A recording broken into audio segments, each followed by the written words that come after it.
Okay, welcome back mga scalper. Another technical analysis for BTC. And wag na nga nating patagalin pa. Daily time frame is isang red candle and average yung volume.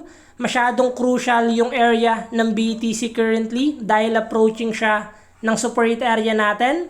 The moment na magbasag siya ng support area and pakitaan niya tayo ng volume, possible this is only a continuation ng downtrend momentum, and tingnan pa natin yung possible scenario sa lower time frame.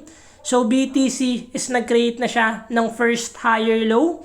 So if i-continue ni BTC yung pag-create ng mga higher low, possible na meron pa rin tayo mga buyers na sumasalo above the support area. But the moment na basagin ni BTC yung trendline support natin and mag-create siya ng another low, possible na magkaroon tayo ng another downtrend and rin yung altcoins natin. So we will always wait pa rin ng mga breakout ng key level natin para mas madali nating ma-determine yung possible next direction.